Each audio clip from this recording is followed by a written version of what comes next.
¿Qué tal, chicos? ¿Cómo están? Espero que se encuentren bien cada uno de ustedes. El día de hoy vamos a empezar con la segunda clase de filosofía. La semana pasada habíamos estado hablando acerca de las escuelas helenísticas, ¿no es cierto? Ahora, hablamos acerca de que estas escuelas tenían algo en común. Todas ellas trataban de que el hombre pueda obtener felicidad.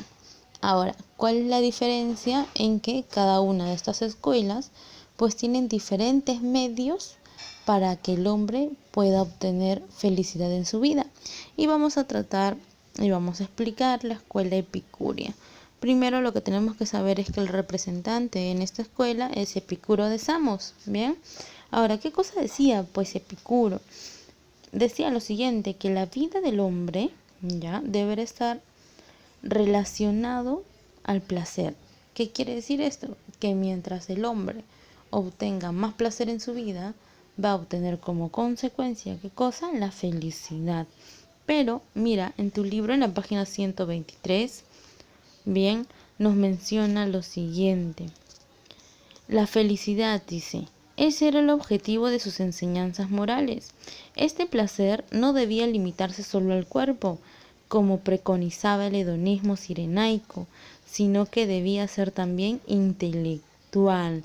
Quiere decir que mientras el hombre obtenga más conocimientos y desarrolle más su poder cognoscitivo, desarrolle más su inteligencia, tenga mucho más conocimientos, por lo tanto va a ser un hombre feliz. ¿Por qué? Porque el conocimiento le causa placer al sujeto y por lo tanto va a llegar a obtener ¿qué cosa? Felicidad. Bien, entonces, en el siguiente párrafo nos dice lo siguiente. La finalidad de la filosofía de Epicuro no era teórica, sino más bien práctica. Buscaba ante todo procurar el sosiego necesario para una vida feliz y placentera en las que los temores al destino, a los dioses o a la muerte quedarán definitivamente eliminados. Y eso lo vamos a ver en la siguiente diapositiva. Mira, acá hay una frase antes de pasar a la siguiente diapositiva donde nos menciona: la clave de una vida feliz es acumular la mayor cantidad de placer y reducir al máximo el dolor. ¿Ya? Entonces, ¿qué cosa nos dice aquí Epicuro de Samos? Que eliminamos el dolor que nosotros podamos tener frente a alguna circunstancia para poder llegar a alcanzar la felicidad. Bien, ahora, ¿qué más dice pues este filósofo? Según la escuela epicuria, nos dice que la felicidad se obtiene eliminando los temores. Es por eso que en ese párrafo que te leí hace un momento te hablaba acerca de los dioses.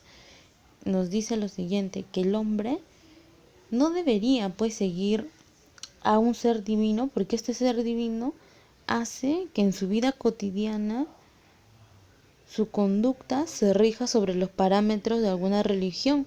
Por lo tanto, su vida continuamente se encuentra temerosa. ¿Por qué? Porque no sabe qué cosa hacer, no sabe cómo actuar. Entonces, si es que hay algo que está limitando tu conducta, te dice Epicuro, por lo tanto no vas a obtener la felicidad.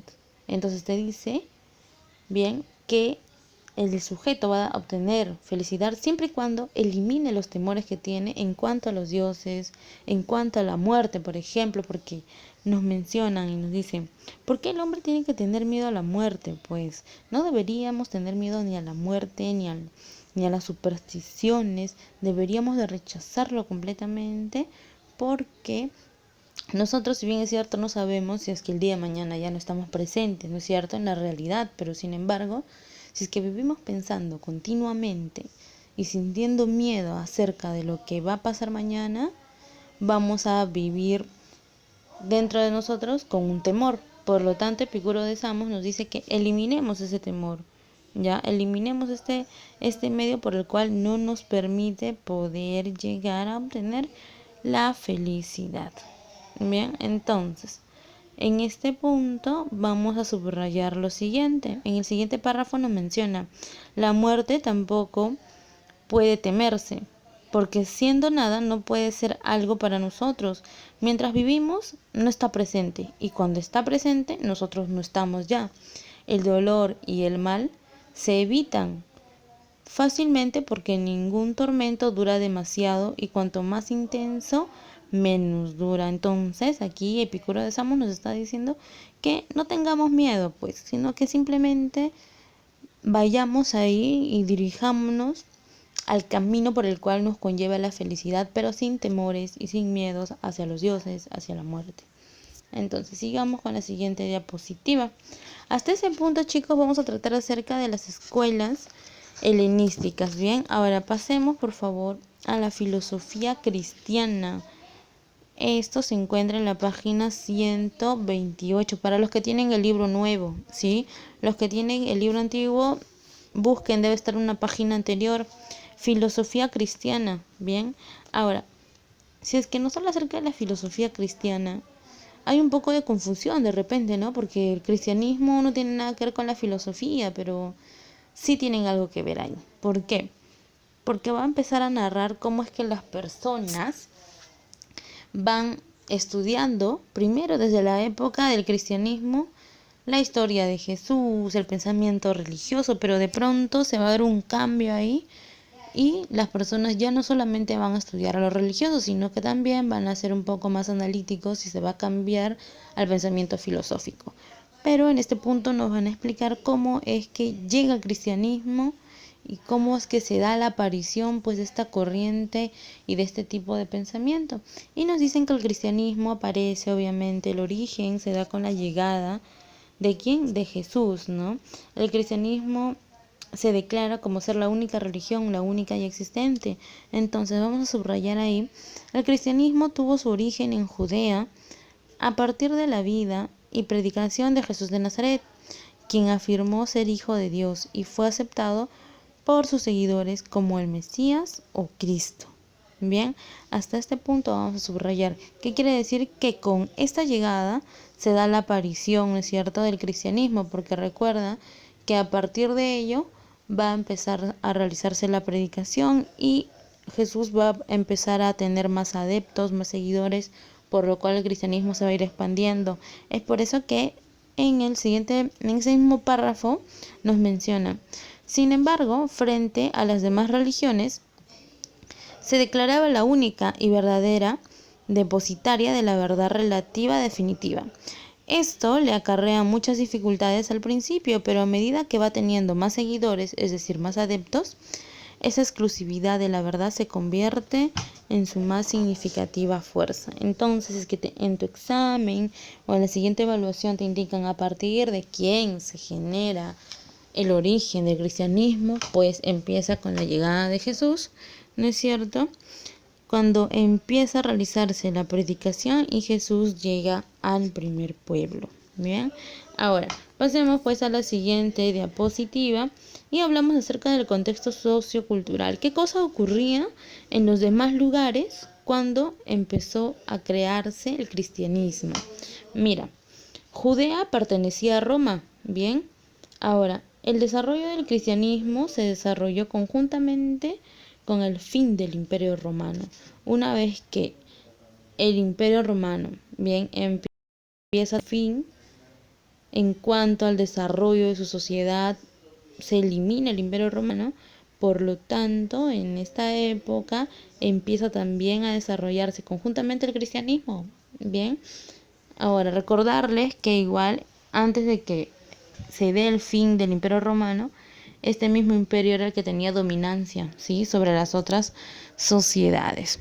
Ahora, esto era lo que ocurría en el contexto sociocultural y a partir de este fin empieza a realizarse pues ya la aparición del cristianismo y empieza pues a poder permanecer no solamente en un pueblo, sino va abarcando mucho más ciudades, a mucho más lugares donde las personas pues empiezan a seguir el pensamiento religioso. Bien, entonces si es que te indican en la evaluación qué cosa ocurría cuando se da la aparición del cristianismo, tú tienes que colocar ahí que cuando se da o cuando empieza el origen del cristianismo, en el contexto sociocultural se estaba dando bien el fin del Imperio Romano. ¿De acuerdo? Entonces, vamos a subrayar ahí lo siguiente. Judea por entonces era provincia romana, por lo que la expansión del cristianismo y la elaboración de un pensamiento filosófico cristiano van paralelos a las vicisitudes del fin del Imperio Romano. Bien, entonces pasamos a la siguiente diapositiva y vamos a hablar acerca de los movimientos filosóficos. Y tenemos aquí como el primer movimiento, que es el gnosticismo.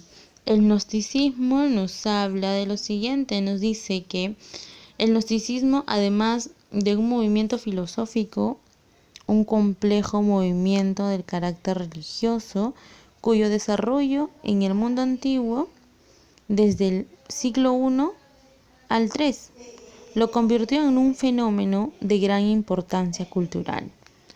Parte de la idea de que el conocimiento, es decir, la gnosis, es capaz de desvelar los misterios del mundo. Bien, ahora mira, el movimiento filosófico, que es el gnosticismo, te habla acerca de la gnosis.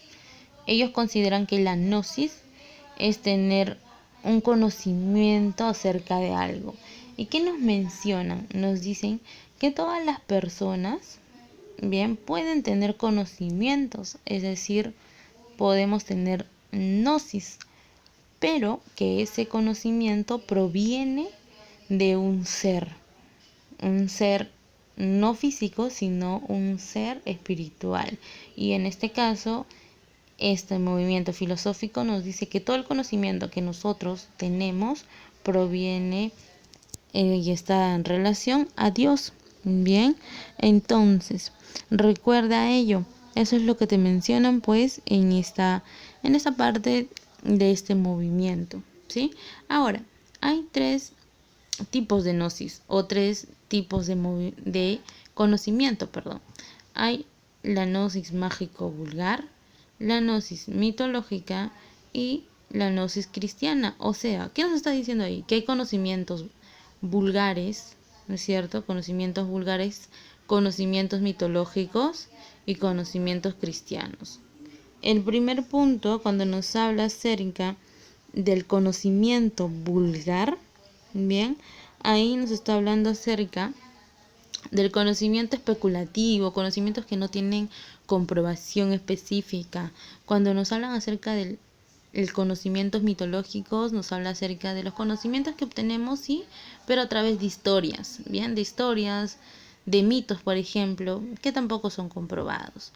Y hablamos también de los conocimientos cristianos, que están en base a Dios, ¿ya? A todo lo que podemos conocer en cuanto a lo divino, pero conocimientos. Bien, entonces pasemos a la siguiente diapositiva y hablamos por último del maniqueísmo. Y en el maniqueísmo nos habla acerca de lo siguiente. Mira, nos dicen en tu libro, en la letra B, el maniqueísmo, secta religiosa fundada en el siglo II por un persa llamado Maní, considerado por sus seguidores como divinamente inspirado. Comenzando el siglo III, se extendió a través del Oriente y en muchas partes del Imperio Romano.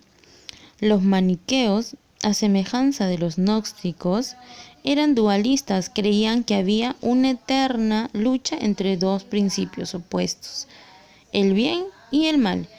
El maniqueísmo considera que hay dos posturas, bien, y esta postura del bien, está en relación a Dios, y lo que está en relación al mal, los maniqueístas los relacionan con el diablo, ¿ya? Para ellos van a empezar a realizar la representación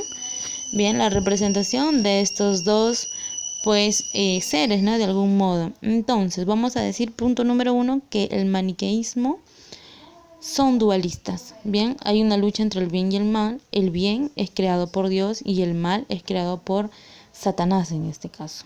Bien, entonces, ¿cuáles son las características principales? Pues no, nos dice lo siguiente. El hombre es espíritu, pero también tiene un cuerpo material, ¿no es cierto? Entonces, lo espiritual, ¿ya? Y lo que se encuentra dentro del hombre pertenece a Dios. Y el cuerpo material, lo físico, lo que se destruye, pertenece ¿a quién? A los demonios y al diablo. Eso es lo que en este caso el maniqueísmo pues empieza a explicarnos, ¿no? Pero ¿qué cosa nos dice? Nos dice que el hombre puede realizar pues una liberación, puede liberarse del demonio, puede liberarse del mal en este caso. Y esta liberación la va a obtener, bien, siempre y cuando él pueda purificarse. Y cuando se purifique, bien, y se aleje, en este caso estaría pues él alejándose del mal, bien, estaría rechazando el mal, estaría pues liberándose. Es por eso que en este punto, en la parte derecha de tu libro, nos dicen lo siguiente: en el hombre, el espíritu o la luz se encuentra cautivo por causa de la materia corporal, ¿no es cierto? Es decir, que su espíritu, su ser interno, se encuentra ahí atrapado en el cuerpo físico del hombre. Ahora, ¿qué más nos dice? Por lo tanto, creen que es necesario practicar un estricto ascetismo. Nosotros tenemos que practicar un ascetismo, nos dice, para indicar el proceso de liberación de la luz atrapada. ¿Ya? Ahora, ¿qué más nos dicen? ¿No es cierto? Nos mencionan: desprecian por eso la materia, incluso el cuerpo. Los oyentes aspiraban a reencarnarse como elegidos, los cuales ya no necesitarían reencarnarse más. ¿Ya? Entonces recuerda que para el maniqueísmo va a empezar pues a hacer referencia a que todo lo material está en relación a lo malo y por lo tanto el hombre debe liberarse para que pueda dirigirse ¿a quién? A Dios, ¿no? Ahora, ¿qué más nos dice? Nos dice pues de que Jesús, Hijo de Dios, ¿no es cierto?, es el Salvador ¿de qué? De la humanidad, ¿no? Para ellos Jesús era el Hijo de Dios, nos menciona en tu libro, pero había venido a la tierra a salvar el alma de esta. Jesús, Buda y otras muchas figuras religiosas habían sido enviadas a la humanidad para ayudarle en su liberación espiritual. Entonces, de este modo, el hombre se estaría liberando. Imagínate que una persona, para el maniqueísmo, que pertenezca a alguna religión específica, para ellos sería ese el modo para poder liberarse de todo lo malo y seguir el camino de quién, de Dios, pues, ¿no?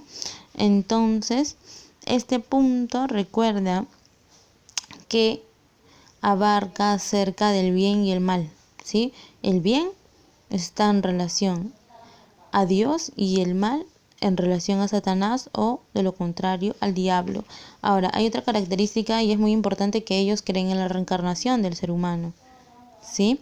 Entonces, a partir de este punto, también tenemos que tener en cuenta que las acciones negativas del hombre son producto del demonio para ellos, ¿ya? Y la responsabilidad, ¿ya? Y obvia la responsabilidad del hombre. Para ellos, si es que el hombre actúa mal, no es responsabilidad del ser humano, sino que es el demonio y el ser negativo que está ahí, que nos hace actuar de esa manera. Para ellos, este sería el punto que hace que el hombre pueda actuar de tal modo. Bien, entonces hasta aquí estaríamos pues explicando sobre el tema del día de hoy.